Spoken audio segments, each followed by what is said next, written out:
Last time we did this, the expertise was obvious. We have said for a while now that sports business is not covered very well by the sports media, ill-equipped, but we've got two guys who have been in all the big rooms negotiating all the big deals with us. So our thanks to John Skipper and David Samson for making the time again. We will talk about just the ever-changing landscape of college football off of last night's championship in a second. But the first thing I wanted to bring up to you guys, and let's start with you, John, is the idea of Apple buying ESPN or Apple competing with Disney. When you see reports or predictions that Apple will try and get into the live sports game, what are your thoughts when you see some of those reports? And thank you guys for making the time for us today. Well, look, I would actually start from a bigger picture and narrow down. There have been discussions about whether Disney might spin off ESPN. I think the latest speculation, and it's probably only speculation, I do not think that the Walt Disney Company has any interest in selling itself. There was a speculation that Apple might find it advantageous to their Apple Plus, their content aspirations, to buy the Walt Disney Company. And that comes up only because it would take a company with a $3 trillion market cap to have a chance to buy the Walt Disney Company. And what that would do for them is it would supply them a lot of intellectual property for their Apple TV efforts. And as you just pointed out, Dan, so I'll work myself down then to ESPN and sports.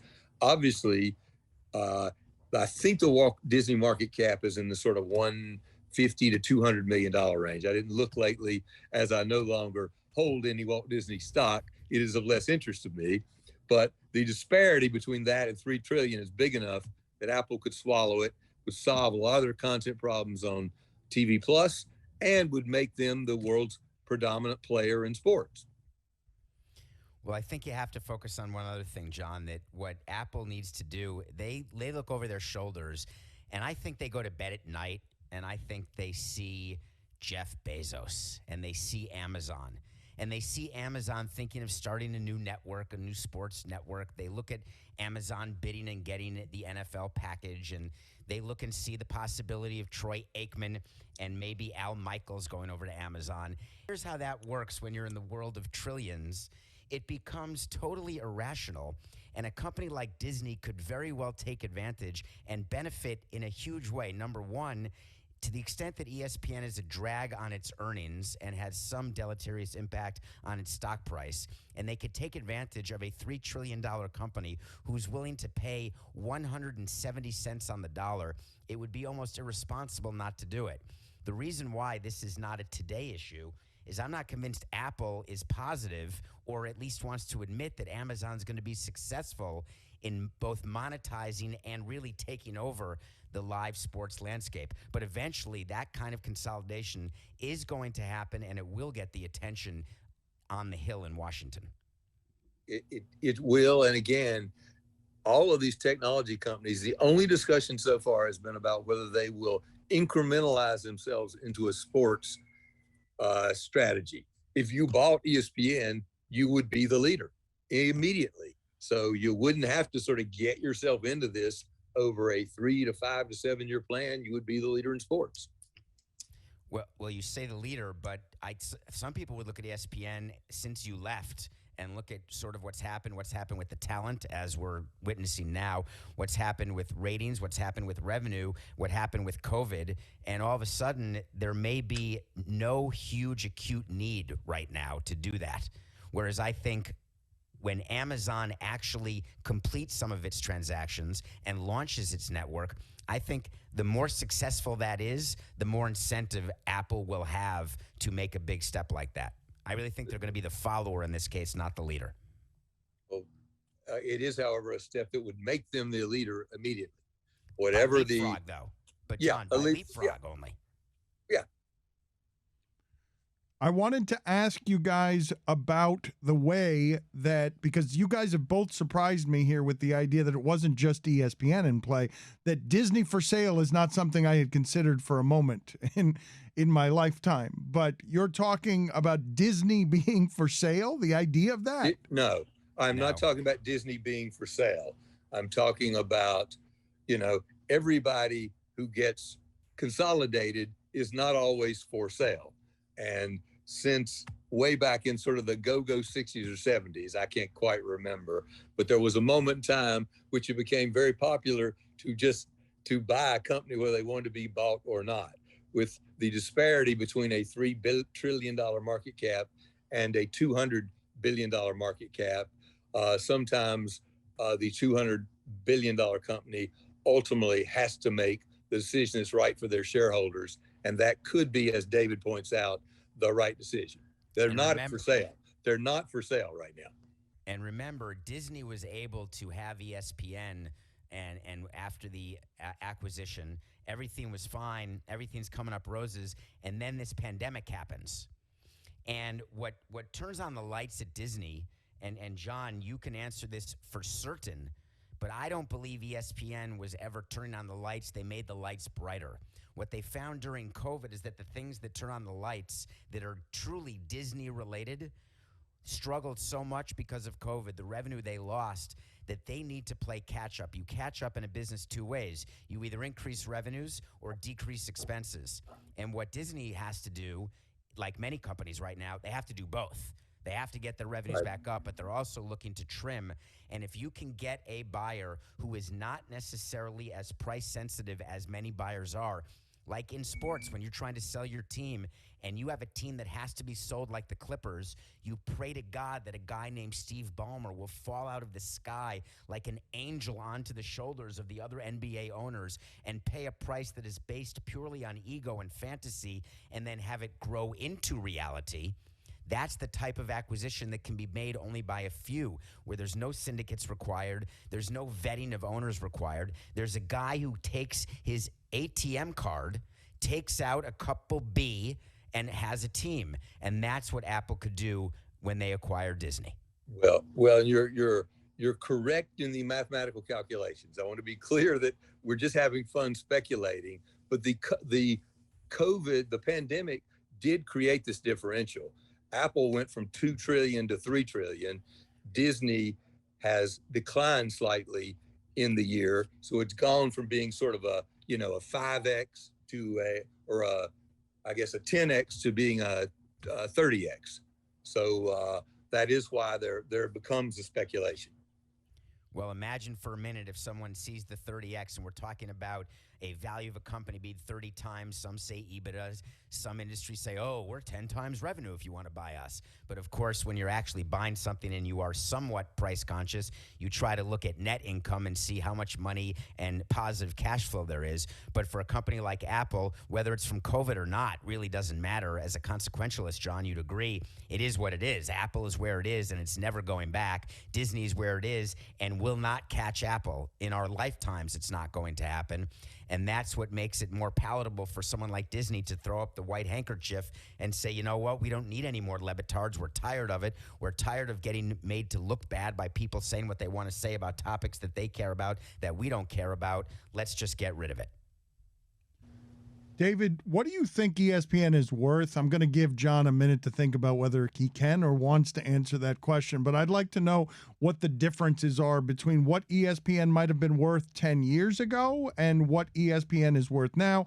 As I look at the 100 top television events of the last year, 94 of them are live sports events. There's an Oprah thing here and a pre-recorded thing there. I think college basketball makes the top 100 at number 98. But if you have live sports, you have the most watched things on television when it's more fractured television is than it's ever been.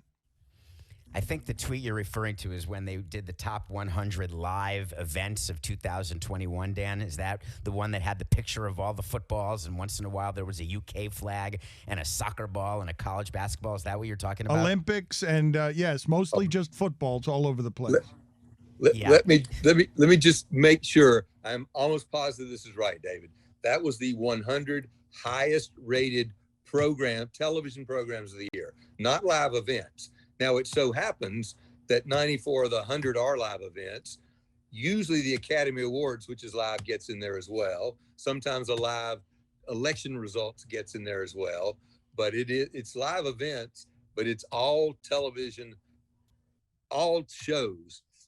And by the way, of the 4, 75 are NFL games. So it's overwhelmingly the NFL. Right, but when you're doing rights deals, I'm just curious if you're looking at that tweet and saying, "Oh, I get it. Now I'm paying more for NFL because we're 94 of the top 100 or 75 of the top 97." You're doing a different type of calculus than that tweet. You are, and forget the ratings on it. The reason those events are in the top 100 is the only thing that aggregates a live concurrent audience anymore. Almost has to be live. It almost has to be sports. There's nothing else that many people care about. And it's also not, it's counted differently. We're in a whole new world. Tweets like that drive me insane because I still have the ugly stepchild syndrome from being in baseball for 18 years, where we had such jealousy toward the NFL that we would be staring at them and hoping they'd make a misstep and trying to imitate them and make our draft more relevant and make our deadline more exciting, whatever it is, free agency. And what I always used to say about the NFL is that's great, but tell me when the New York Jets have 81 home games. Let's talk about that. Or let's bring baseball down to 17 games, down from 162. We'll play once a week, and then let's start doing some comparisons. Let's play only on 3 days a week, Thursday, Sunday, and Monday, and then add Saturday at the end of the season. Oh, by the way, let's flex the games, thank you very much, if you don't mind, with the exciting possibility of a tie.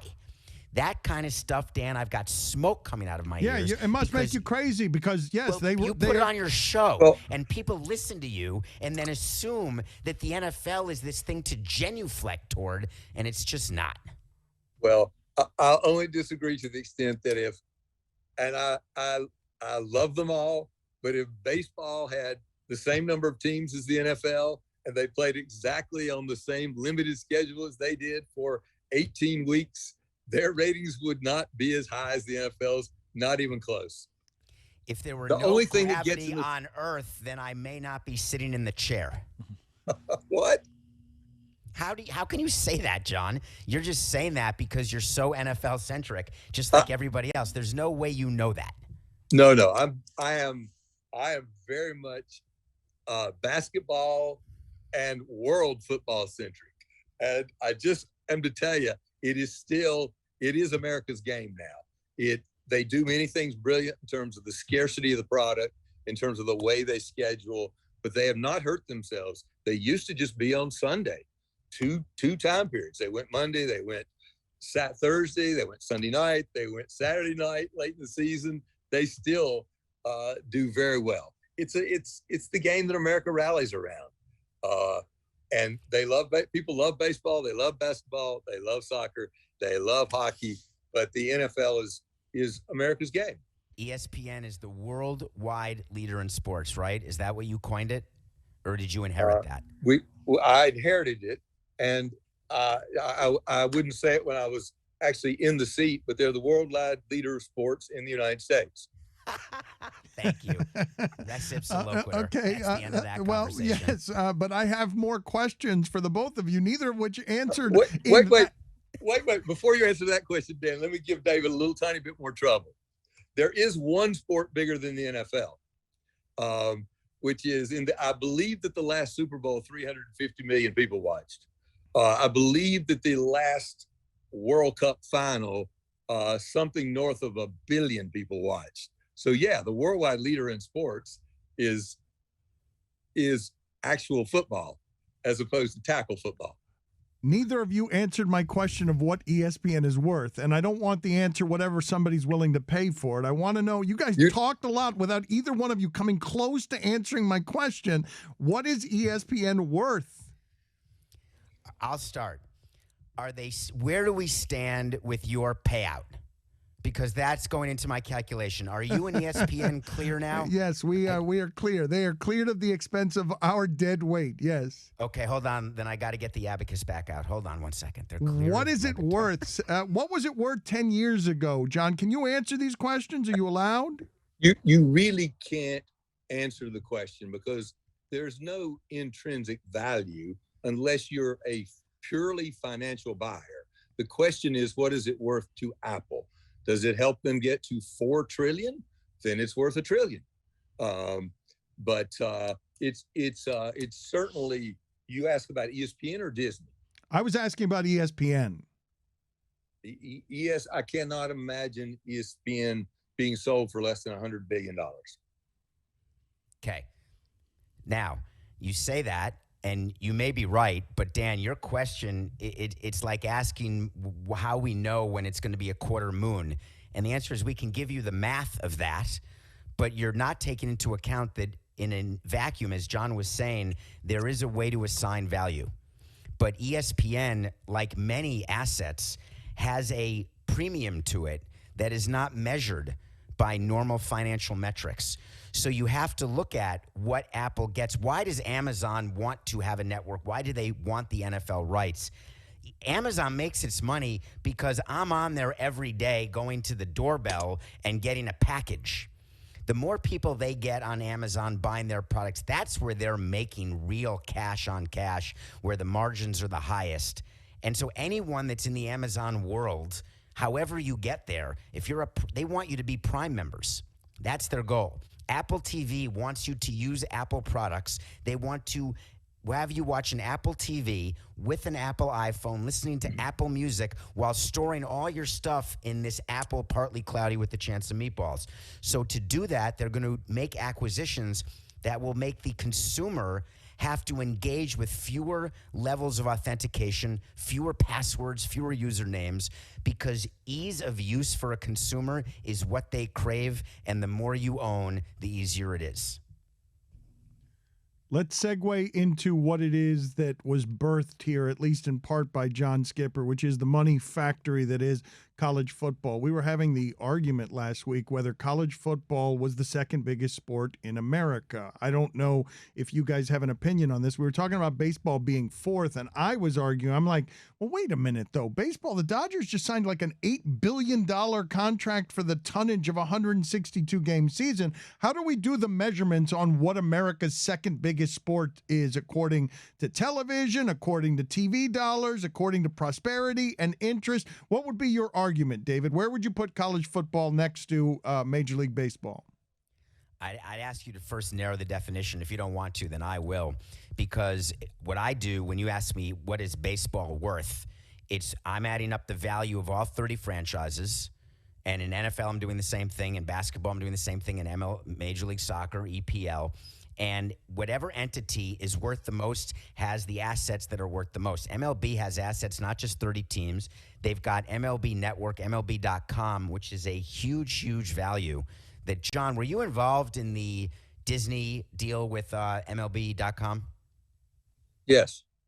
So you were interested in what they do because most people don't realize that MLB.com does much more than host 30 websites for its teams. As a matter of fact, that's what they do to lose money.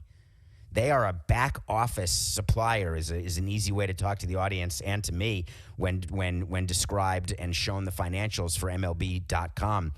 Their revenue's in the hundreds and hundreds of millions of dollars because people hire them to do their work.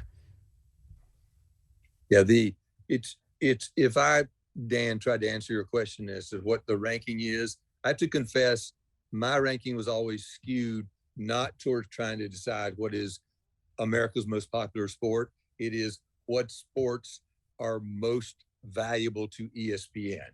And we had kind of a hierarchy of NFL, college football, NBA, and baseball, right? And it had a lot to do with volume, right? Intrinsically, college football is not more or less valuable than the NBA.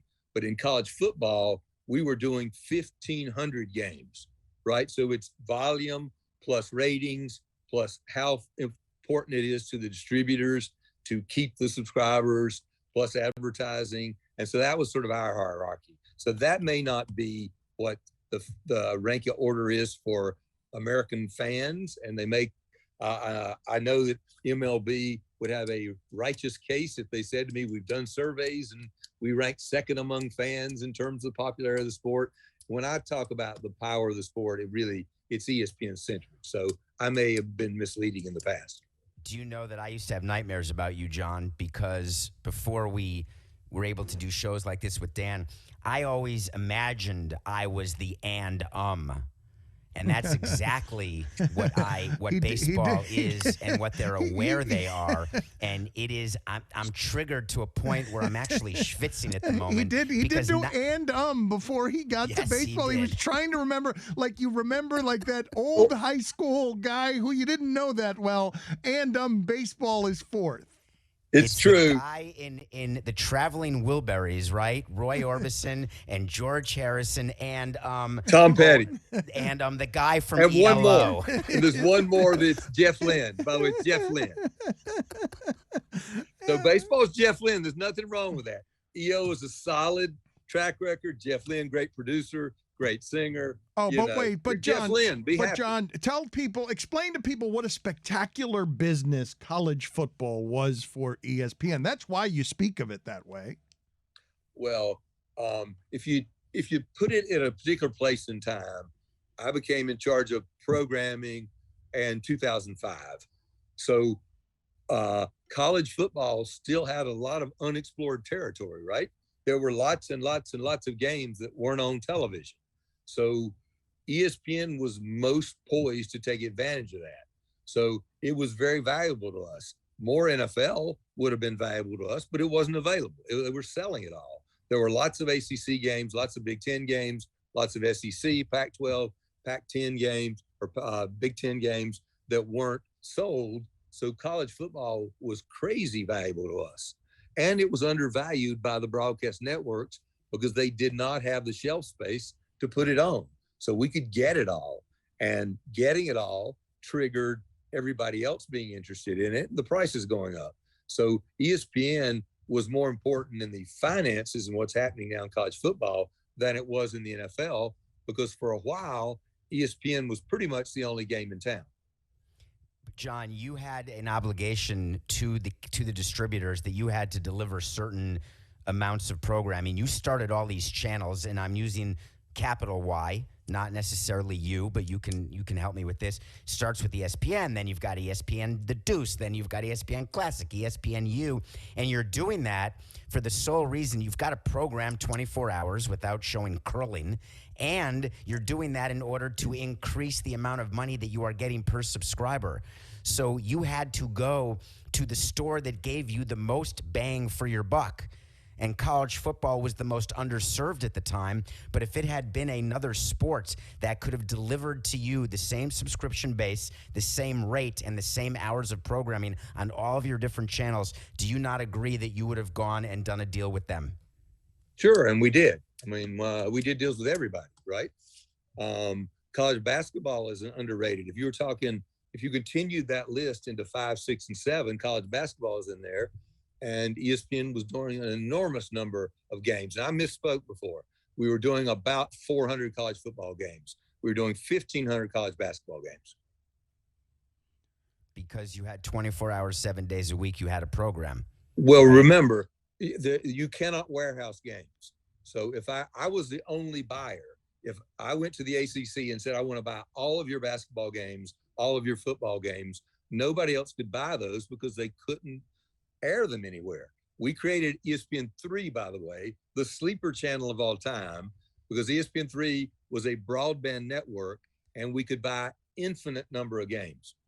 And nobody ever copied that. It did. That actually was the first sports streaming channel. And that was why we could buy all those games.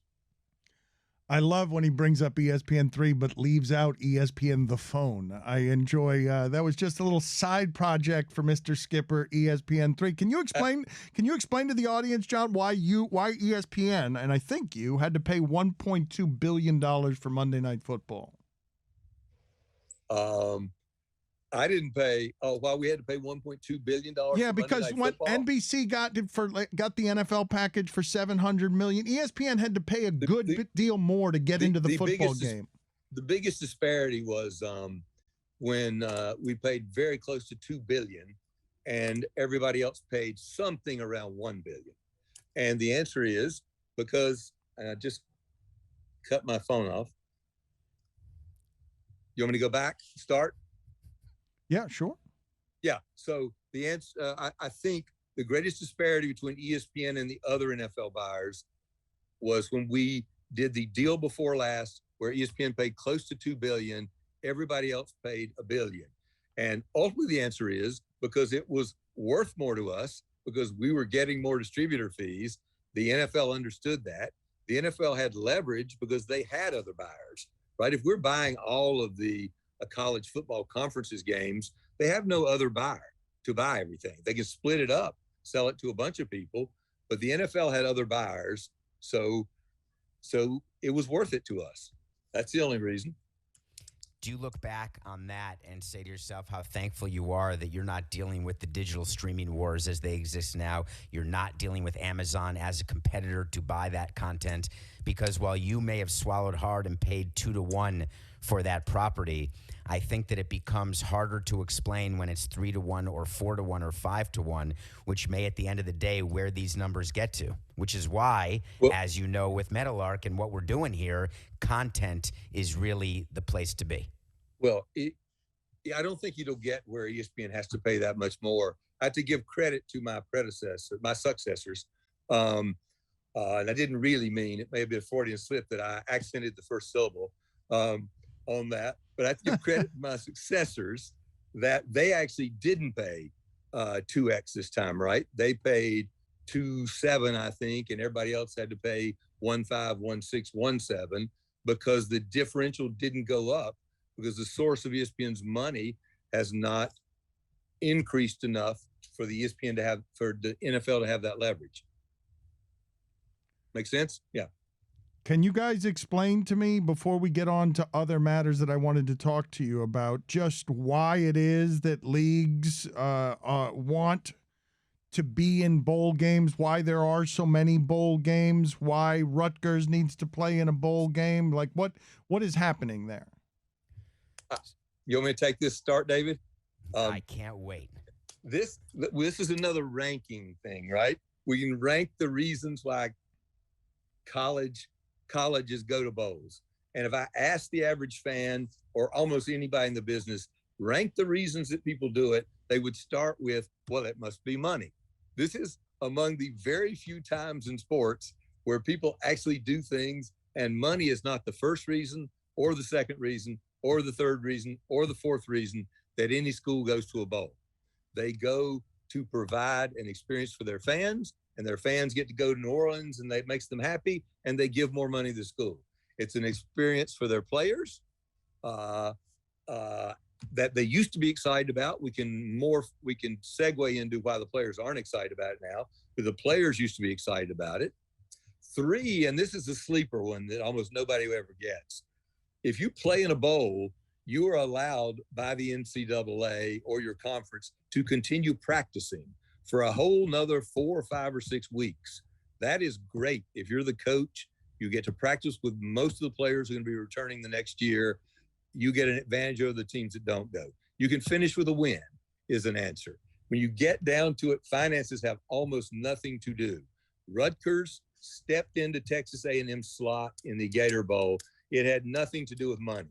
In fact, I would bet you that they broke even at best. They might well have lost money, which, by the way, is a great Rutgers tradition, which is they have traditionally been the school with the greatest athletic department deficit among all Power 5 teams. And I suspect that this slightly increased it and slightly decreased it. But Greg Schiano's trying to build something there. So he goes to a bowl, makes his team seem more successful, more important. His fans get to watch another game. His players get to practice again. And by the way, it does coincide with the first National Signing Day as well.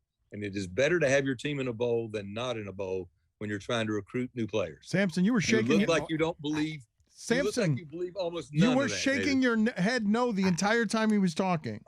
Only because I expected it to be at least 90 to 120 seconds shorter, because the minute he started with money's not 1, it's not 2, it's not 3, it's not 4. And then he goes on to say exactly why money's 1. So let me just try to translate what John just said in a way that maybe we can all understand better. Everything you just said about Rutgers is wrong. So we can do a Mortimer bet for $1. Greg Schiano had nothing to do with it. It had nothing to do with practice for another month. It had nothing to do with recruiting at all. It was all about money, and it was all about opportunity. It was all about boosters. It was all about getting more money so more money can go out the door to players, because it's not recruiting anymore, as Nick Saban so sadly said when he was despondent about NILs, saying that we never had the intention that kids would choose school according to how much they got paid. It made me laugh. Of course that was the intention, and that is the result. So to the extent that your team is in a bowl game and that increases your Q rating, high school free agents couldn't give a flying rat's tuchus about that. Wow, okay. They want to know right now, what am I getting? I'm a second-string offensive lineman. Can I get a $40,000 sponsorship with Bob's Garage? The big-time schools, the big-time high school free agents are going to the highest bidder. When you've got all these bowl games, you like all the bowl games because you get the programming. The universities do not say, nor does the coach say, man, we get another month of practice. This is going to be so great for recruiting, and it makes everyone feel good when we go to bowl games. It's horse hockey, John, and you know it. You're saying it because it makes you feel better about all the money you spend on all the bowls that no one actually cares about. Well, in fact, fans do care about bowls. We were doing, I think, 35 out of 38 bowls at ESPN when I was there, and we did good ratings. They drive drive money, and they drive distribution. People love bowls. Does that mean money you matters, can put John? the Akron Zip Zone against the Dayton Flyers in a bowl, and 1 million people will watch. 1 million people will watch. Which I hate to rub it in, David, but it's more people than watch most regular season baseball games. Oh, that hurts me. I'm so hurt right now with that statistic that every single person under the sun knows when we're trying to add value to these listeners. Well, that really was great. But one of the things he's bringing up here, and I do want to talk about this as well, because people are seeing a climate shift when it comes to content creation, and everyone knows what McAfee did with FanDuel and what we've done here, if you're listening to this, with DraftKings. But those games do those kind of viewership numbers, at least in part because of fandom, but also because of gambling, correct? And now everything has tumbled. The walls have tumbled on gambling. We'll get to Skipper in a second here, but Samson, we talked to Jason Robbins yesterday, the CEO of DraftKings, and I was just talking about how seismic it was to have the leagues no longer turn gambling into a shame. The leagues come out and say, well, we've got some new oil wells over here. Never mind all that, rosary bead clutching that we did with Pete Rose and gambling and Tim Donaghy. Gambling is here. It's a part of sports. Sports have endorsed gambling. And Robbins told us that baseball was the leader here, that baseball was interested in the gambling money first, in the fantasy aspects of some of this and legitimizing some of this. So were you surprised that the sport of Pete Rose said, you know what? Here, come on, gambling. We'll make DraftKings matter. We'll go ahead and use your sponsorship. We'll legitimize you. We'll put you on our product. Pete Rose became the face of gambling because Paul Giamatti's father dropped dead, and Bud Selig genuflected in Bart Giamatti's general direction. So I think that Pete Rose being the face, I think we need to explain to people why Pete Rose is still banned from baseball, because Bud Selig was never going to reverse, ever was going to reverse what Bart Giamatti had imposed on Pete Rose before Bart Giamatti died. Then when Rob took over for Bud, he was not going to be the one while Bud was alive, and he's still alive, to go against Bud, because Bud's final wish, above all, shockingly, is don't let Pete Rose back. Whatever you do, and I had a solution for Pete Rose that I gave to Rob before he was elected, saying that you should keep him suspended but make him Hall of Fame eligible. Let the writers decide if he's going to be a Hall of Famer, because then we could kill two birds with one stone and not muddle up the Hall of Fame issue with the fact that we can't reinstate Pete Rose because of Bart Giamatti. But in terms of gambling, why baseball was so willing to embrace it, two reasons. One, the fewest number of dollars are bet on baseball versus the other sports. So the possibility of any sort of competitive integrity or player involvement is far smaller in our minds in baseball than it would be in basketball with point shaving or in football. And two, there is such a need by owners and a desire to have access to a stream of revenue that was dangling in front of us in the beginning in the form of Indian casinos is how it first started. We weren't allowed to do deals with them. Then you were allowed to do it, but they couldn't be prime signage in your ballpark. So it eventually got torn away when baseball realized the amount of revenue that was left on the table. There's no difference between gambling and uniform ads and helmet ads and all the different ways that these sports teams are looking to increase revenue. As far as DraftKings and why they are doing what they're doing, whether it's with Meadowlark or with anyone else, you are the key to them. The reason why you're worth $50 million at a minimum, other than your pretty face, is that you've got a huge loyal audience. And when you say jump, your audience says how high. When you associate with DraftKings and they've got a choice when they open their Twitter and it's FanDuel and it's DraftKings and it's Caesars or MGM or everything else, people want to be loyal to what you're loyal to. And that has a value to a company. And the number is way higher than 50. Not that you did a bad job, but next time you're going to get way more. I want to be transparent. Of course, as we have this discussion, we're laughing about whether we negotiated a good or bad deal, but it needs to be transparent that we are sponsored by DraftKings. They have paid us to be the sponsor. Consequently, as we have Jason on to talk to Dan, everybody just needs to understand that. But we are sports fans, and sports fans love to bet. And the mobile betting started in New York this week for the first time. And 5.8 million bets were made in the first 12 hours. So there's your answer as to why leagues are embracing it. There's money in it. And there's your answer as to why there's all of this competition in betting. And of course, Dan, it's coming big to your state, right? There's a big discussion now about how people are going to be able to place bets in Florida. And we believe that as sports fans, they should have as many opportunities to bet as many places as they can. New York launched with 5 companies. We believe that the citizens of Florida should have the right to place bets to as many people as possible. Speaking to what it is that John is talking about there, just so that the audience understands, because this is not an infomercial, and we aspire to be and often represent as a journalistic entity. But John is telling you, and I am telling you, that it is good for our business if FloridaEducationChampions.com is someplace that you go because you believe that legalized sports betting is something that should be in Florida. If you don't believe that, you are fine to not believe it, but we are in business with people who are making a bet, them and us, that this is going to be something that catches on the same way it has all over Europe, the same way that the walls have fallen all over sports. I can't believe, David, maybe I'm naive, I can't believe that it happened this fast. And it was absolutely the leagues putting down their morality and seeing the dollars, seeing new oil wells that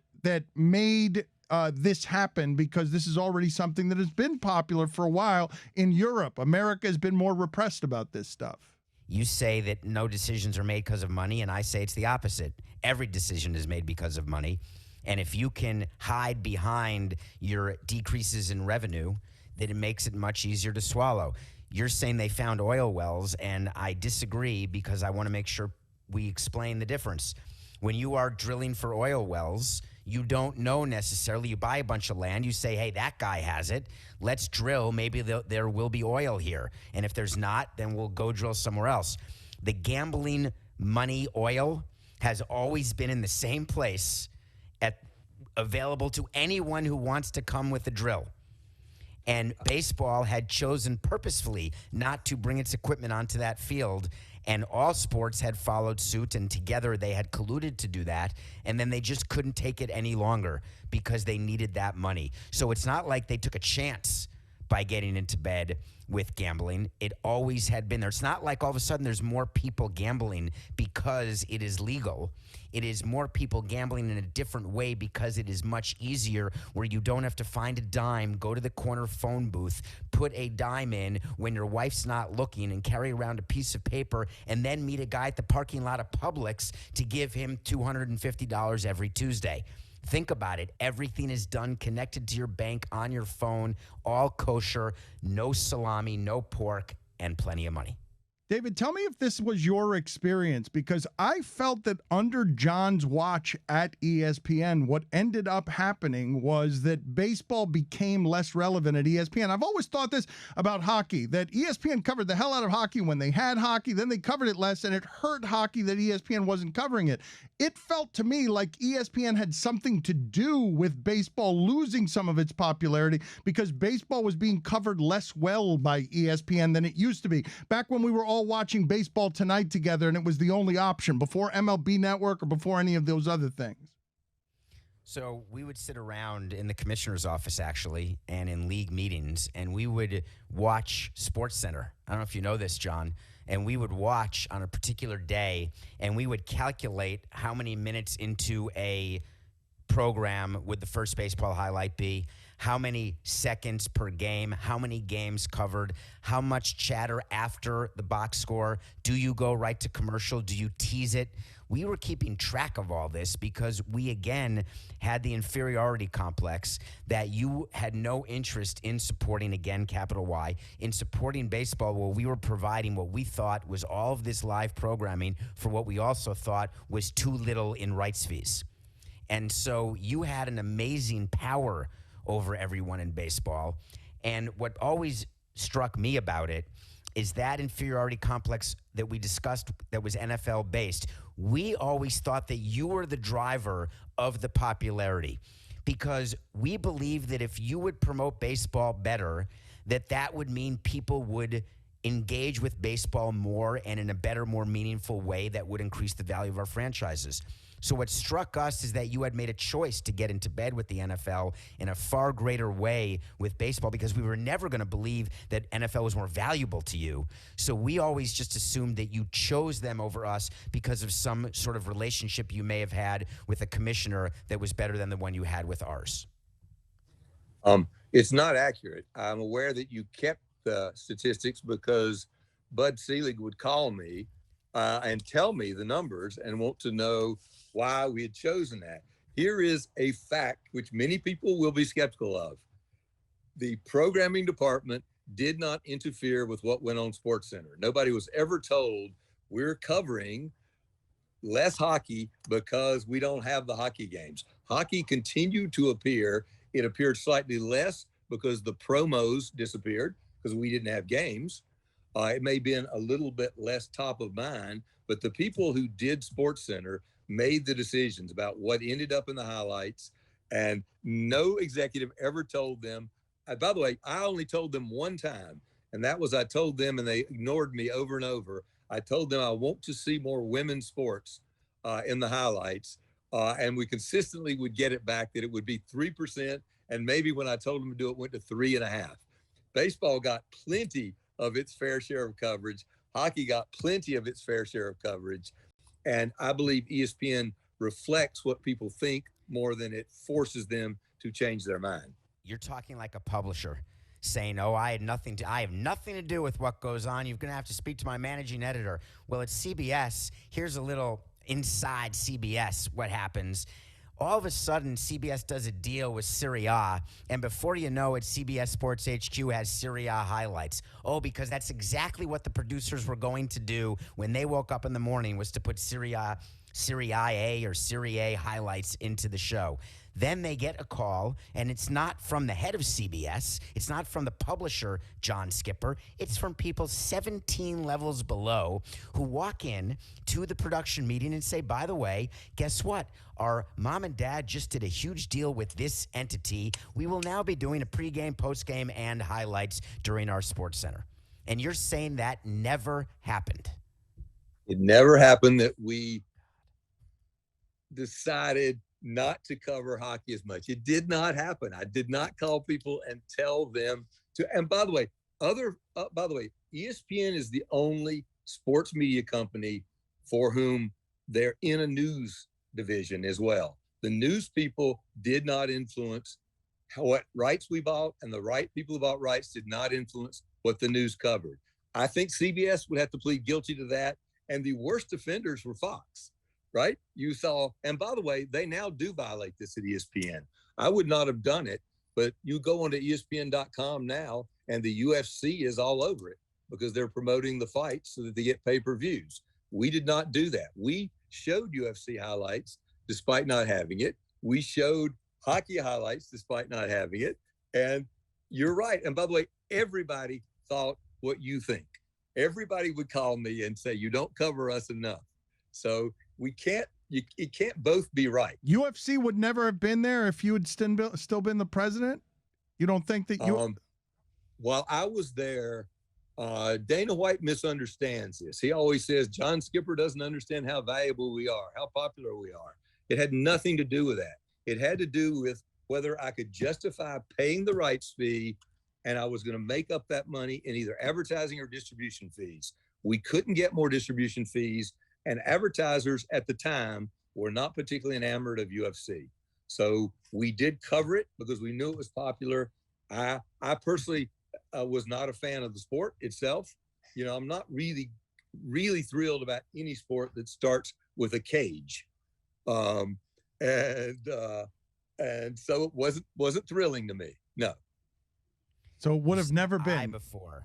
I don't know. It would never been. If it was a good business decision, I would have acquired the rights. Well, it ended up being a good business decision for them during the pandemic, right? It ended up, UFC ended up getting more and more power. And I was alarmed at how quickly that happened, where it went from John Skipper's ESPN didn't do deals with UFC to now UFC is calling some shots behind the scenes there on editorial content. Well, the contrast is right, but I would have done a deal with the UFC. If they'd have sold it to me for $1, I would have bought it. If I would have paid $1 billion, they would have sold it to me. So it wasn't a question of wanting to do a deal or not. There was not a financially sensible deal I could do to do the UFC. And yeah, along the margins, if you like one sport better than the other, did I like the MLS because I like football? Was I more inclined? But we also did a financially feasible deal. But yeah, along the margins, it does make a little difference. But I did not do a deal because I didn't like the sport. But John, you'd have to admit that you did not work as hard as you could have to make a deal happen because, as you just said, I personally don't like sports that start in a cage. That were played on a cage. I prefer a pitch or an arena or a field to a cage. And by the way, I want to agree with Dan to be generous that ESPN did a very good deal with UFC, but it was because they could use it to drive subscribers to ESPN Plus. It doesn't do much for ESPN. Gentlemen, thank you for being on with us. I was negligent in not asking you, John, because what is the closest ESPN was to being sold while you were there? Can the story be told now? No, never. It was never close to being sold. Because it was too profitable. It was never contemplated. As far as I knew, if somebody was contemplating it, they never informed me. And in fact, when I asked whether it was contemplated, I was always told no.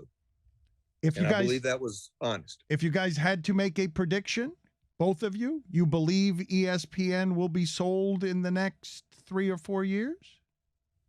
I'll take over 4, but I'll take under 8.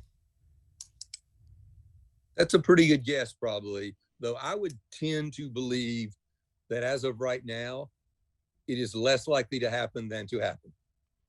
Because? Any particular reason? Any expertise?